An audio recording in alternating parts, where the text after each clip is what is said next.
Hey, everybody, this is Brent from The Second Look, and tonight I have the extreme honor of speaking to Jorge Parente. Jorge, how are you? I'm well. Thank you, Brad. Thank you for inviting me.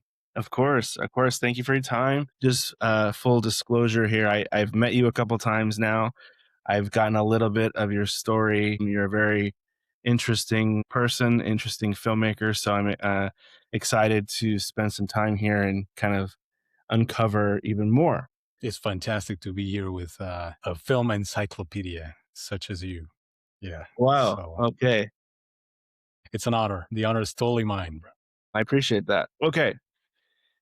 So I it's not interesting, but I like to start in the beginning. I like Okay. to start with your background, specifically the moment, the work, the artist, the circumstance that occurred in your life that kind of set you on this path to begin with. Was there a defining moment where it's like, I want to be a filmmaker? Yeah, there were a few actually. I was raised with movies when I was a kid. My mom would take me to. There was, I don't know if you ever went to Mexico City in the 80s, late 80s, Oh. 90s. Okay, well, Mexico City had this big theater and they would play movies, and the theater looked like the Disney castle. So in that castle they would play a lot of Disney movies, mostly Disney movies. Mm, For what reason I don't know, but I remember that the theater had, like, a playground and stuff like that, yeah, basically for kids, right? So I right. I spent many afternoons in that theater. Okay. And unfortunately, the theater is not there anymore. It's been converted into, some sort of corporate building. I don't know. I believe it became like a mall or something, like a shopping center. Mm, I don't know, but it's something. It's been a while since I've been to that area in Mexico, yeah. so, and I don't live there anymore. So yeah, that I remember that was like a big thing for me when I was a kid, growing up with that. And of course, my parents, of course, as you can see by the color of my beard, I also grew up with Blockbuster weekends. So, yeah, my parents used to like go and rent Well, movies for the weekends. And of course, we spent most of my childhood watching movies every weekend. That was mm, like a big thing in, in mm, in my in my family. So of course I grew up, I learned, I got my philosophies, my life philosophies from great movies, from mm, great writers, now that I know that that was a thing. And I think that just being able to, withdraw yourself and yeah, just go into a movie was a big thing for me. yeah, And then of course I went all the way back, right? But then I remember when I was, I think, ish, something like that. My dad lived in Mexicali. Mexicali is the border with Calexico, which is here in California, south of the border. mm, But my dad moved around because he's an architect, so we would like move a lot of. I've lost track of how many times I've moved in my life. mm, So that's a thing. But he moved there, and I remember we used to cross the border to go to Disneyland. And of course, once we went to Universal Studios, and we took the studio tour. And yeah, you know what happened? What that studio tour does to people, you yeah, know, yeah, especially when they're young. You right, know, there's a lot of stories yeah, with that. And I took the studio tour, and of course I saw a production going on, and I was set. I mean, like, this is what I like. This is what I want to do. And then after that, I tried for an acting school. They accepted me, but I went into university. I didn't know anything about that. My story is very long. After the acting school, after university, I was at the limit to enter that acting school in Mexico, and I had to be, the limit was 23 years, and I got in there. It was a 3-year program, but I only did 2 years. They moved me 1 year, and mm, I did that, and then after that, I started doing soap operas, and I started doing theater, and I started doing commercials and stuff like that. And after that happened for a few years, I started directing my own things. I went and I made a short film that, of course, needs to be buried for the rest of eternity. That we've is never going to all see the made light those. of Yeah, day. Yeah, yes, the story is good. yeah, I think the story is good, but I didn't know anything about coverage. I didn't know even though I went to school for communications and public relations. mm, I didn't really. I was focused on being just an actor, Yeah. even though I liked the directing side of things. But then, of course, fast forward to this short film that I made with some actor friends, of course, from school and from other places. I made the film, and I think I did it like a play. So I just put a camera, and I never moved the camera. I didn't do anything. I had just one camera shooting straight. Yeah. Like an old And silent then film. I was running out of time because the lady that had let us borrow her house, just like it was too late. It was 2 a.m. and that's when I decided to get coverage, right? So I started hand holding the camera, and I got some coverage, and it Hmm. was it was horrible. The thing is, like, composition went out the window. It was crazy. It was Right. Right. horrible, horrible. Not really. I mean, it's nice. I'm telling you, the story is good, but it's Yeah. something that it was my into this Yeah. world. It was my trial by fire, right? Yeah. So yeah, that happened, and then I started directing my own things, and that's how I got here to meet you. Okay. Okay. Wow. Okay. So first of all, it sounds like this has been in your DNA since you were a kid. Like this is Yeah, just something, and I think a lot of people, I think, have that to a certain extent. Like there's everybody, like as a kid watches a lot of movies, but at certain point you break off into, oh, I'm just gonna, that's not my life, that's not what I want to do. And then the people yeah, that go the other direction, it sounds like you were one of those that it was just building in there, and then finally a trip to Universal Studios on the studio tour makes it real, right? Like it made it, I imagine it made it kind of concrete for you, like, oh, like maybe that's a job, or like I see people making this thing. It doesn't just exist, when before we know that movies are made, we just assume that they just popped into existence. right. um I'm curious about the acting. Like, was so your why start with acting instead of just going into filmmaking, or were you also interested in acting at the same time, and that's I what. was started out, of course, since I was watching movies and I saw actors and I saw Yeah. how they would live these incredible stories and these incredible Mm, adventures that I would have never even thought would happen to yeah. me. And I saw these things. I think that I would romanticize my Mm, life living those stories and going uh, to different worlds and talking to different people and living just intensely or becoming a superhero, right? yeah. My Yeah. favorite superhero is Batman, right? So of course I watched all the Batmans and all Y that stuff, yeah. and also watched horror. I don't know how my parents allowed me to watch horror like Chucky. It's just like, yeah, yeah, yeah, things like that. But I going back to your question, I started out being in every school play that I could get in, Mm, and there's a thing that is in Mexico. There's always a play going on. There's two plays that happen. One is before Dia de los Muertos, and the other one is towards the end of the year. mm. So I can tell you stories, but I'm gonna digress. The thing is, I always wanted to be a part of those stories, and I always Yeah, wanted to be a part of like being on stage and stuff like that. So right. I did it for a long time, and every school play, every school year, Jorge was a part of. Right. Yeah. So after that happened, I went into one of my teachers in high school. He told me that there was going a casting for SpongeBob, actually, the show Cool. SpongeBob, Wow. and I was 17 at the time, and he said, "Why don't you go to the casting?" I was like, "What do you mean? I have no training, nothing. Like, I'm gonna go and I was just gonna be I'm gonna ridiculous myself." And he was like, "Just go." So I went, and of course, I got the part of Squidward. So I have younger brothers and sisters, Uh-huh. so of course I was familiar with SpongeBob, Yeah, yeah. right? Even when I was in my late teens.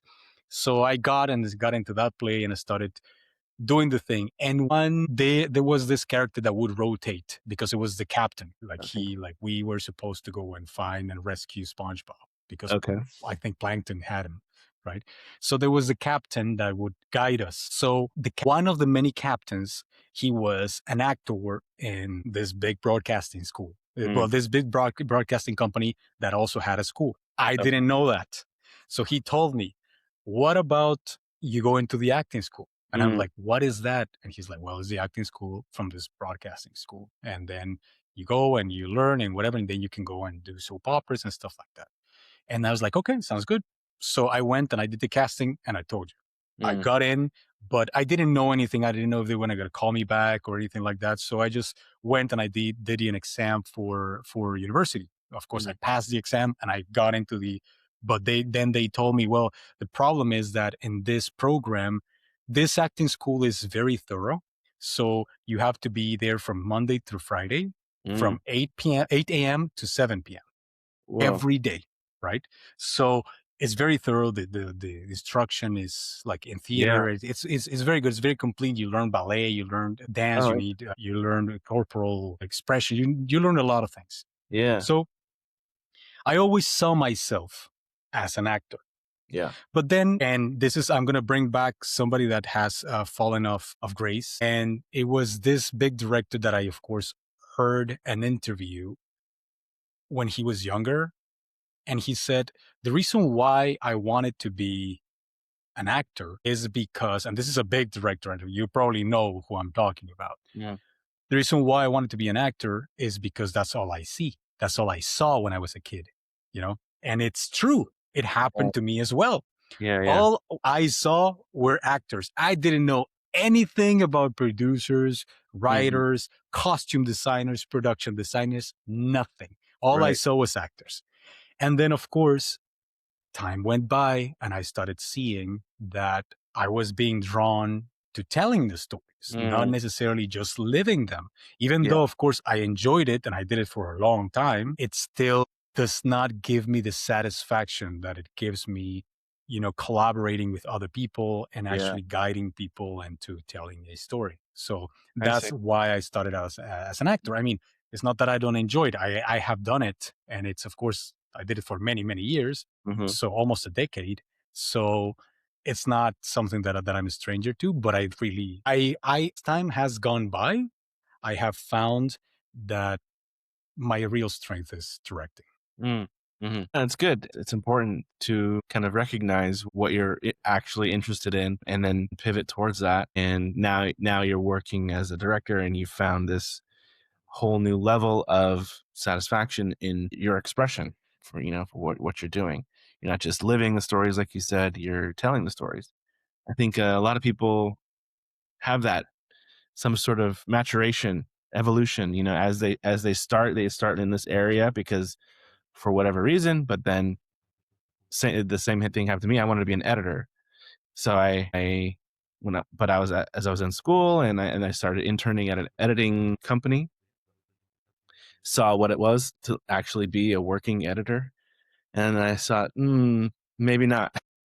Maybe this is not as Yeah, and I wouldn't have known that if I hadn't have gotten that internship or that job. So then you make those adjustments, and I just it's important, I think, for anyone watching who's maybe at that stage or just getting into film school at this point or just trying to figure things out, just important to know that a lot of us, many of us, most of us have some sort of zigzag path to get where they actually want to go.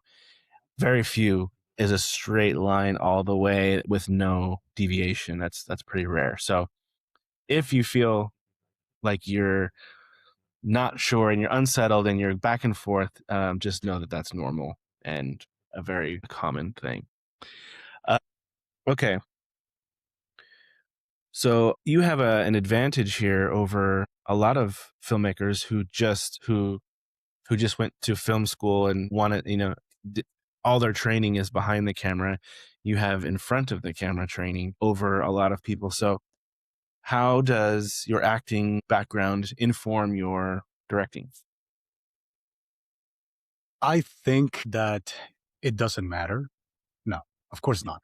It's extremely important. Sure. It's extremely important to go. And if you want to direct somebody, you need to go and stand in front of a camera to see how it feels Yeah. and what the experience is like, because then you learn how to translate your thoughts and how to translate your vision to somebody that is actually in front of it. Because I think that a lot of people forget, and this goes both ways. I've trained over 100 actors, and I've always told them, go and stand behind the camera so you understand what they want, right? Mm, And it's the exact same thing that happens when a director is trying to communicate with an actor, and they just don't have the experience. It's like telling somebody about a chair that hangs from the ceiling.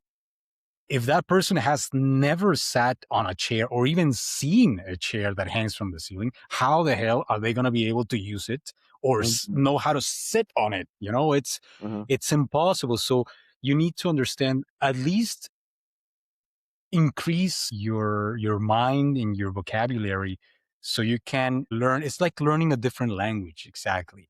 right. It's when you stand in front of the camera, you don't know how you're looking. We as actors first, I think one of the things that really messes with your head is, am I doing the character in the way that the person wants it? Mm, So you're a lot in your head, and you now, of course, I know what goes on in an actor's head, you yeah, know. And a yeah. lot of directors I've seen, unfortunately, I've worked with very bad directors that don't understand this. And Mm, I've worked with amazing directors that also, it's weird, but a lot of them have been actors before, and that's why they're amazing, right? mm, Not all the time, but it happens, right? right. And I've seen that directors just get frustrated because they can't really get the performance out of the actor, and they are not necessarily trained in seeing what really is going on Mhm, with an actor. As an actor, you know, you've lived it, yeah, so you can identify certain things, like if they're withdrawing, or if they're like they need a push, if they need some motivation, or if they need something else. And also, one of the things, I don't know if they're teaching this in acting school. I've never in film school. I've never been to a film school per se, so I don't know if they teach you how to guide a performance. mm, And I think one of the biggest things that I've seen is like, they try to direct emotions, right? And it's impossible. Like, mhm. you're gonna say more angry. Yes, but I'm already angry. Like, Yeah, I can't. I mean, I tried to I'm gonna push it, and yes, and the problem is that that's gonna show. And it's when not I'm organic. when I'm filming you, Yeah, it's gonna show that you're pushing something that is not there. yeah, Whereas if I'm start talking to you, and the reasons why you should not necessarily be angry, but what are you trying to achieve? What are you trying to get? What are you trying to yeah, how are you trying to influence the other actor or yeah, the other character, right? right. So that is, I think it's a big, it's a key part of communicating as a director with the actor. Yep. So going back, of course, I expanded this, but that's basically what happens. Like, if you it's not if you have the chance, it's I think it's your responsibility to know what the other person that you are conveying your thoughts to, Yeah, and what kind of that's going to be one of the tools for storytelling, biggest one of the biggest moving pieces of the story. Because of course, it's not just the most important thing, but it is highly important that you can right. talk to an actor and they can just create a story like that. So I think it's pivotal to any story to be Yeah, able to transition from, not necessarily from one to the other. That doesn't mean that you have to have 5 years of training, mm, in acting school and going to the method or Meisner or whatever. That's not the point. The point is so you can stand in there, so you can learn even how actors talk to each other, yeah, and what it means to connect with somebody else. And you can identify that then when you're sitting behind the camera. yeah, yeah, exactly. I mean, the director is the one with the vision, right? The one who all of these threads and these inputs have to go through to come out, as this cohesive thing. And yeah, they to be able to communicate with anybody on the set, actors, the DP, the production designer, they kind of have to know those jobs. They have to know what that language is. Like you said, it's another language. You have to speak it even rudimentarily at That's I ruined that word. The basic language of each of those things, which is why the director's position is so difficult sometimes because they just have one aspect, one perspective on this thing, and that's when they get in trouble because they can't open up to understand to that how to get what they want from all these other collaborators. So And I acting, think that's a big thing that you just touched on. If you talk to the director when he wants to get that performance out of somebody and they're just like set on a way they want it to be, yeah, it's very difficult for many directors, including myself when I started out, to be open, to what other performances could actually be better, right? yeah, For the character. right, Because in the end, and this is something that also I'm bringing from my theater days, hmm, in the end, the play is the characters. The play is in the hand of the actors, mm, right? yeah, You just have to guide them. And they are the ones that you set up, the outline. They're gonna have to color it, hmm, and that's yeah, that's what's important, to be able to foster that and to nourish that and to just give that freedom within the constraints of the story, but that takes practice, and it's not an easy thing to do.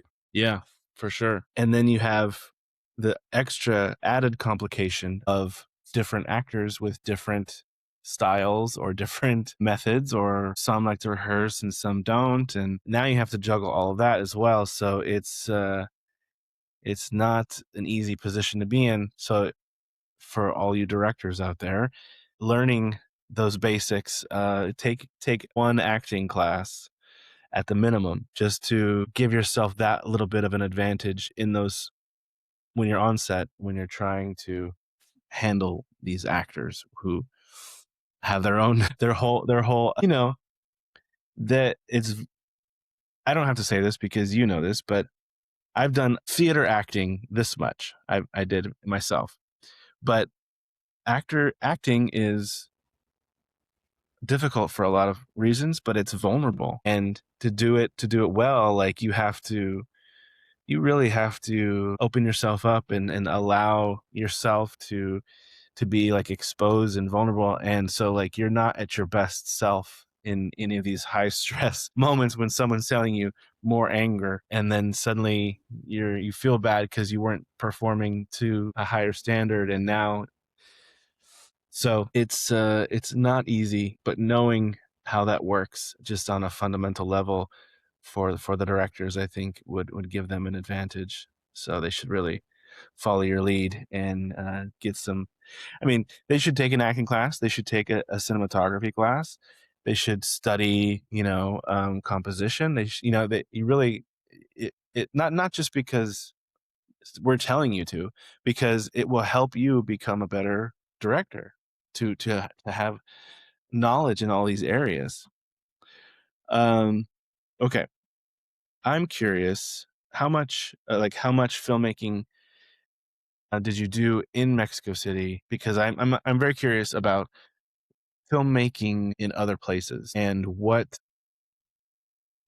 what were some of the things that just work better and some of the things that you struggled against. Just curious because I know a little bit about the American industry, the Los Angeles industry, but beyond that, filmmaking is everywhere, but every place has its own special spin on the process. So educate me on what it's like to be a filmmaker in Mexico. Well, it depends. Honestly, most of my work has been independent, right? So I've worked independently. Of course, I've taken a lot of you know influence from the big sets that I worked in, that I Mhm, worked when I was working as an actor, right? mhm, But I think the bigger the crew, the more fragility the project has mm, when it comes to, I think there's a lot of duplicated efforts in places, and that's one of the things that really stuck with me. Like, you have to have a very efficient crew that are not just there for the money, and I think that's a big thing for me. It's funny because you hear that question, like, would you still be doing this if you know that you're never going to make it? Mm. And the answer is a round yes. Yeah.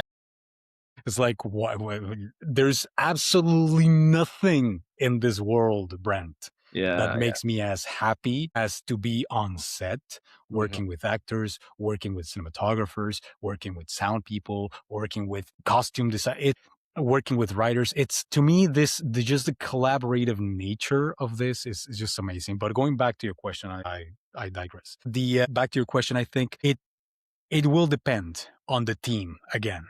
It will Yeah. depend on the team. I've seen very small crews that work very, very well, very, very fast. And I've seen very big crews that don't necessarily do things like that. I've seen people that just basically rest in their positions that Mm. have been given to them, and it's not necessarily want the best for the project. They're just there to just make time.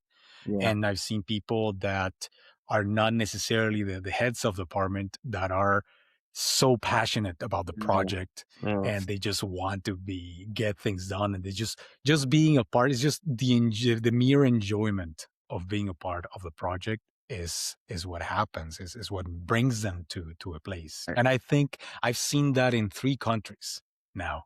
I've seen that. I was born in Mexico. I spent a few years, well, almost 6 years in Canada. And then now I'm here in the States. And I've seen that across every set that I set foot on. Yeah. It will depend. It really depends on the team. It's more likely to have good people be efficient than not. It also is a big thing when I have many instances where I've learned things where you have to, stand your ground and things like this. Things that happen, like for instance, with David Fincher, you're probably familiar with this story that Aliens was a nightmare for him. Like Yeah. Alien 3 was a nightmare for him because he Yeah. was trying to make everybody happy.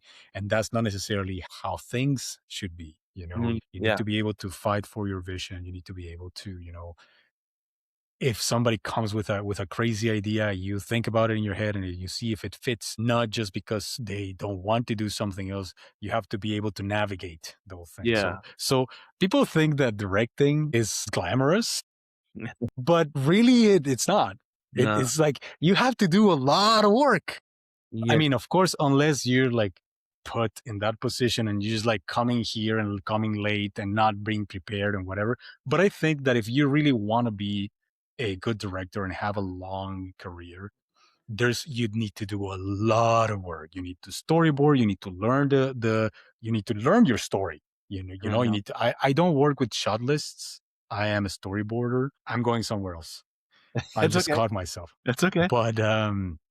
But yeah, the thing is, going back again to your question, that's the thing. I think it depends on where you're at, because I've seen amazing people, very efficient people all across the 3 countries. And I've Mhm. seen people that they just don't. I think in Mexico, things are more lenient when it comes to, permits and stuff like that. Mhm. I've seen that there's like more restrictions, especially here in LA. There are more restrictions to what you can do and whatever.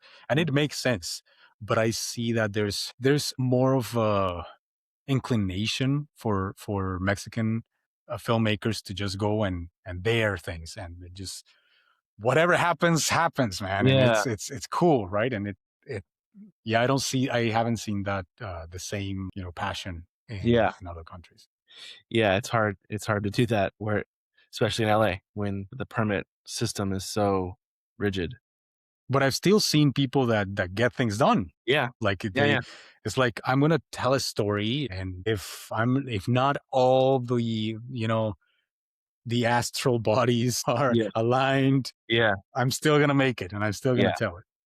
Yeah, for sure. That you'll find a way. Okay, but you did say something about shot listing and storyboard. I am very curious about that process as well. Tell me about your preference for storyboards over shot lists, and how you came to that. Okay, so I started out shot listing. I was like, I want to have a shot of this, and I want to have a shot of that. I want to have a shot of that. But I found that number one, it's way more efficient. Granted, I'm also a photographer, Mm, so not that I do that consistently. I do it for just for my personal enjoyment. yeah. So I don't really sell my photography. I did it a couple of times. I won an award in Mexico, first place, and it was shown and whatever. But that's not what I do, you know. Yeah. But I understand composition. I understand I understand all that. Yeah. So granted, I have this background and this kind of interest, which is not, of course, by all means my main goal in life, but Yeah. I understand, right?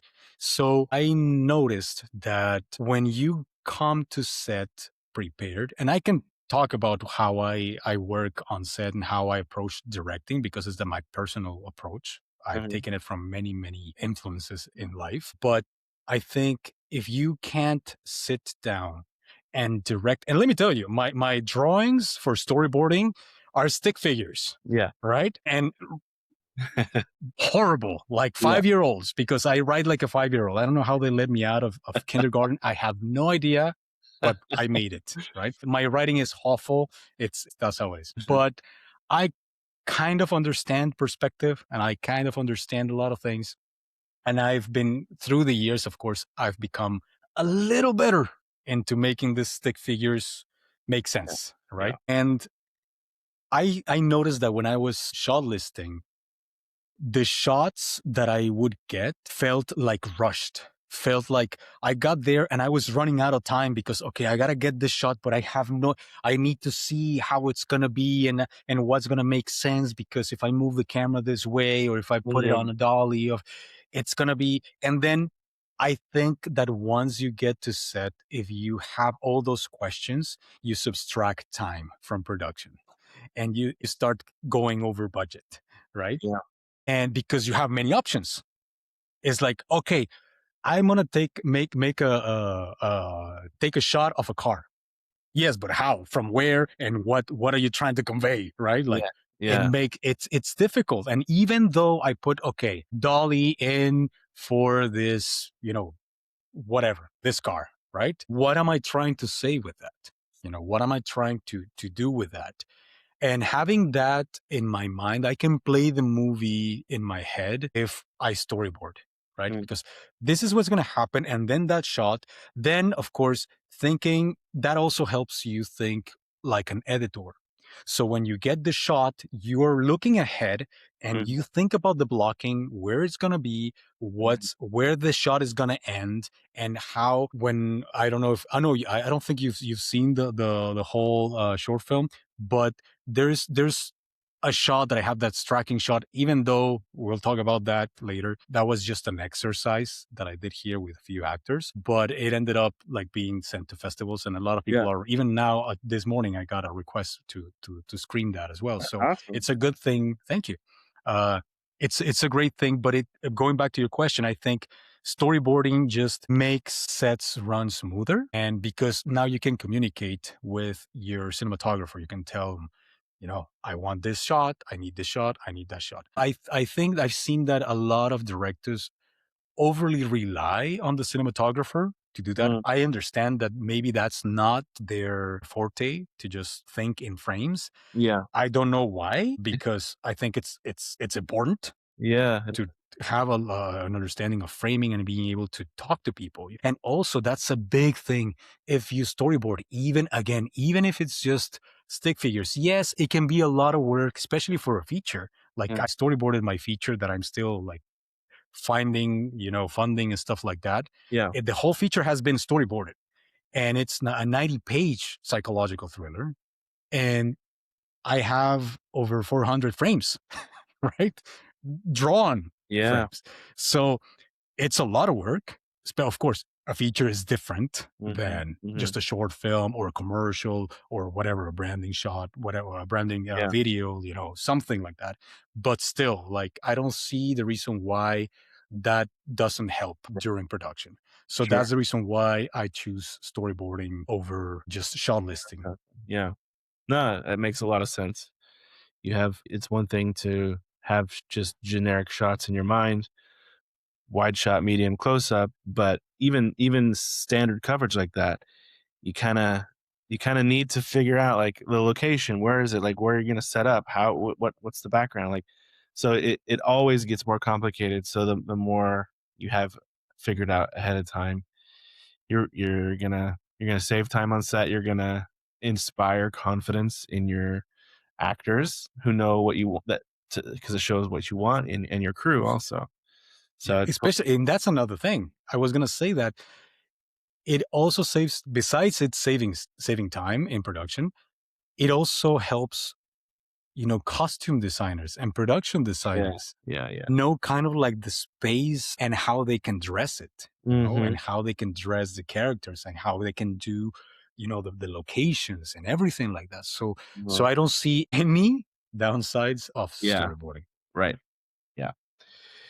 Um, okay, so you didn't go to a official film school. You picked up a lot in acting, kind of just being on set, but now you're so, like, locked in as a director. Are you like, how do you study? Or do you study? Is it something that you are training yourself on? Are you more comfortable just kind of entering into a project and figuring it out on your own, or do you look to other films as inspiration? Like, and there's no correct answer here, but how do you get better as a director? Do you just keep making movies? Are you also watching, studying on the side, or do you use inspirations, or do you want to avoid that because you don't want someone's vision to kind of hijack your own? Yeah, there's a couple of things that I do. One of them is, I try to stay away from the academy as much as I can, and not the Academy of Film or Motion Picture. No, no, no.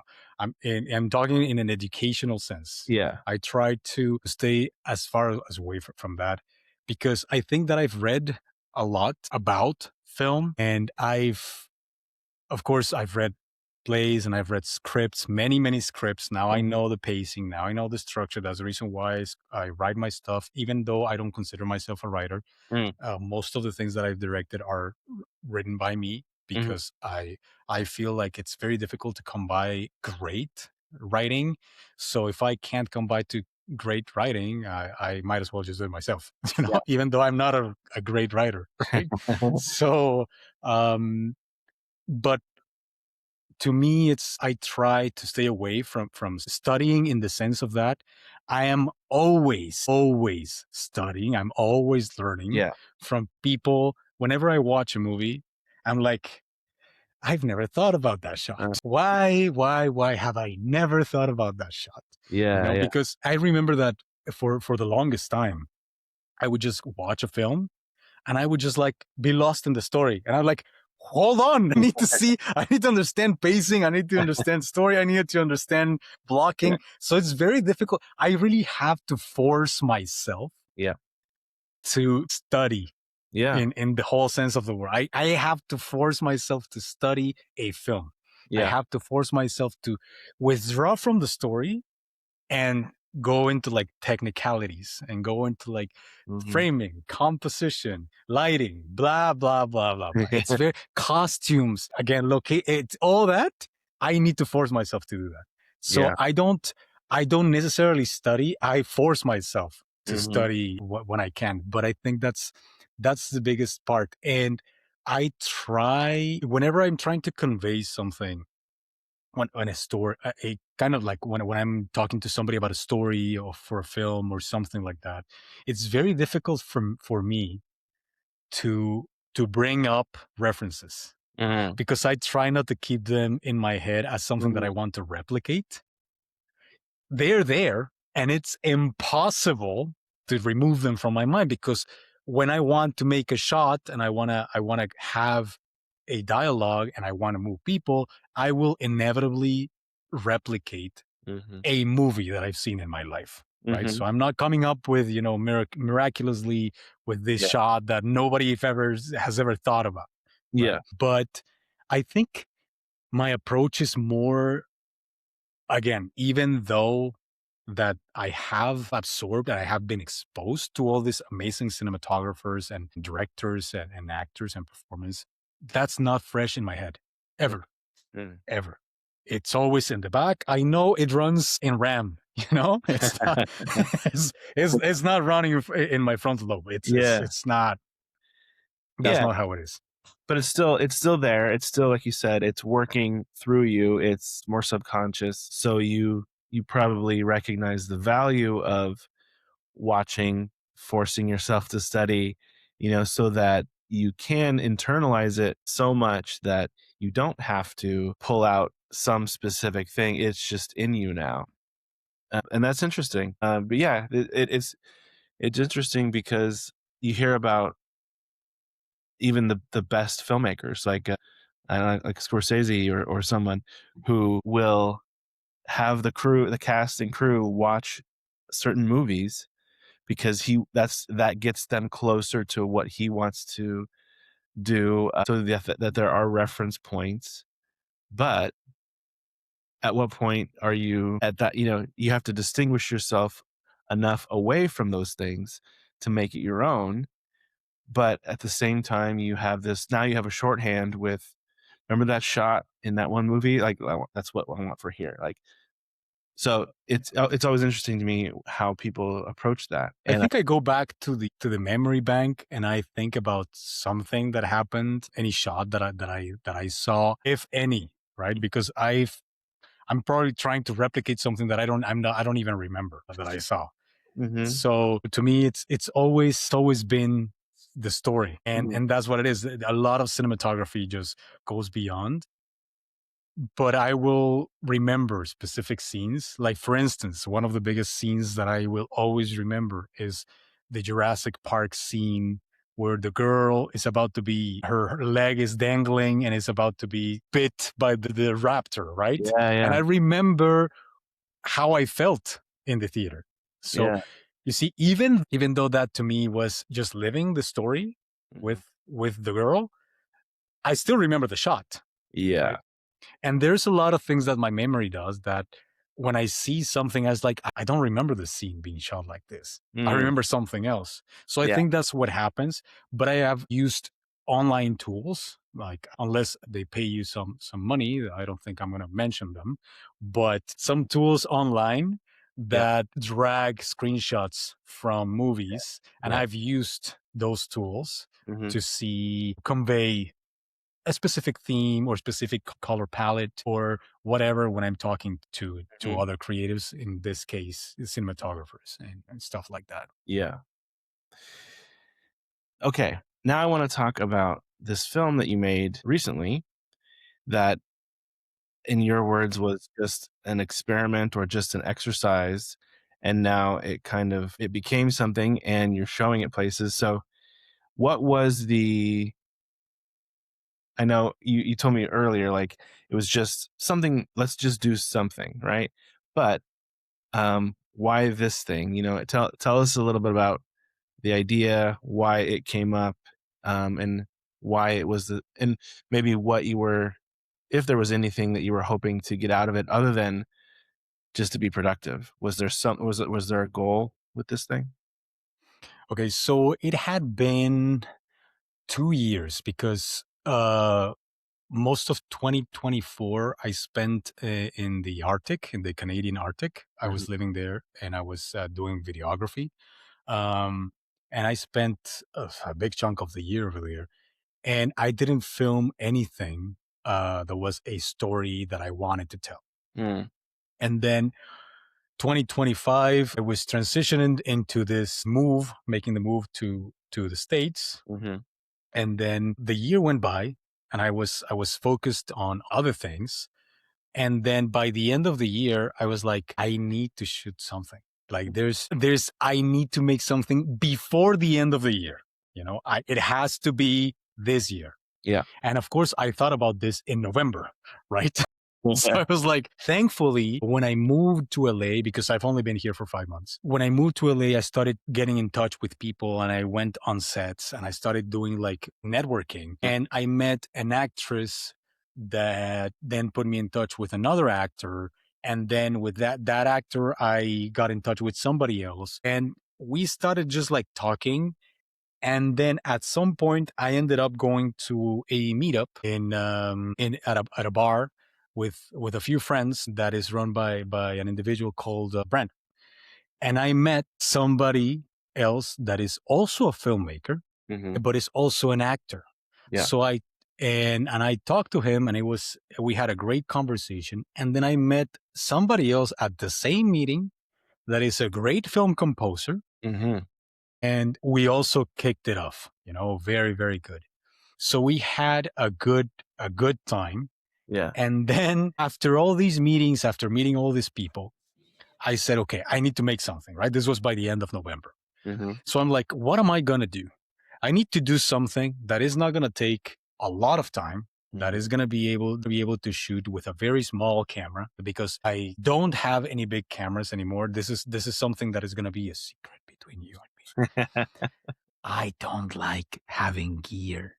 Yeah. It's horrible. I was dragged into the trap of like getting gearitis, Mm. as Zach Arias, a big photographer whom I learned from a lot. He said that like you get gearitis. You want to get gear, and then you Yeah. need Yeah. an ND, and then you need whatever, and stabilizers, and it's crazy.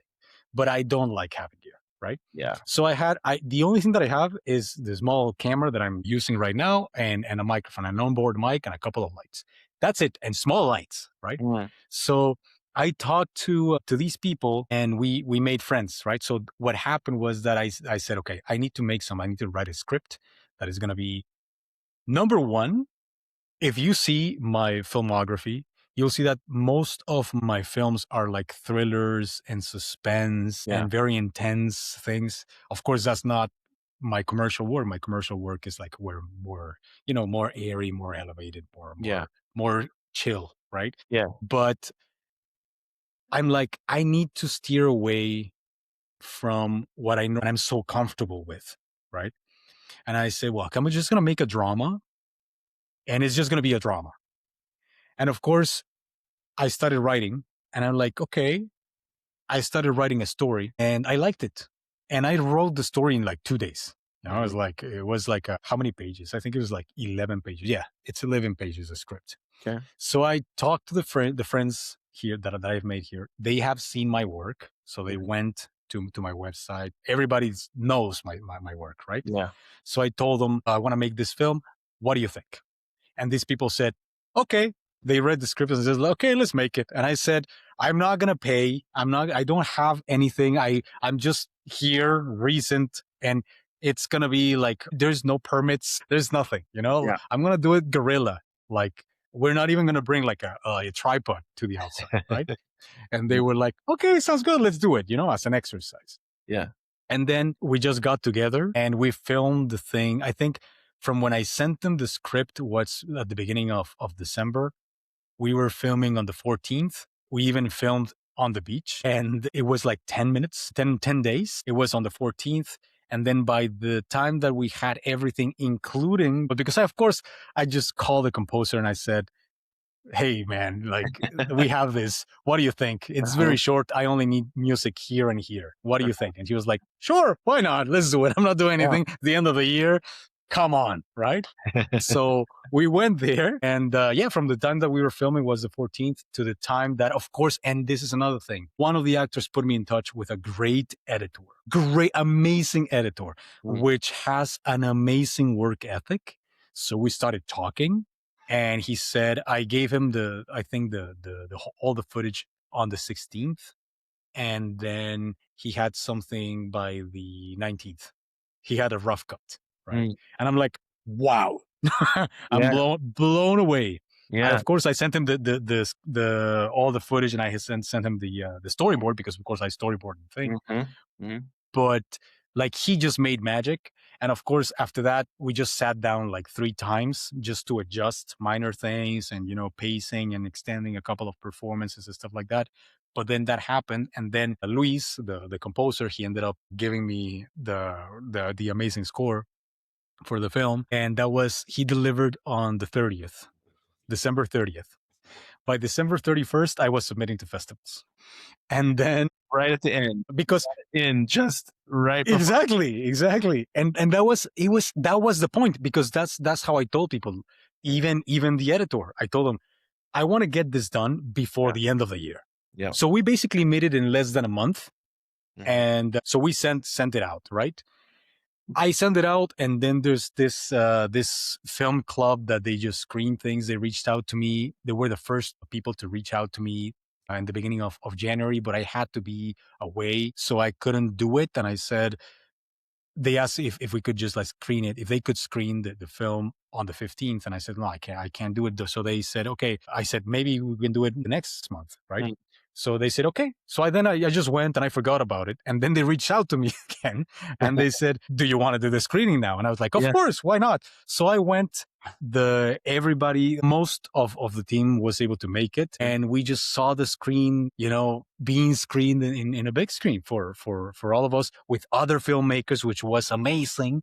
And we Yeah. connected with more people, and it was just a great experience. And now the film is just going to be screened somewhere else, and it's already being screening in London and on an online kind of showcase that's Okay. happening. And yeah, I'm waiting to hear from somebody else.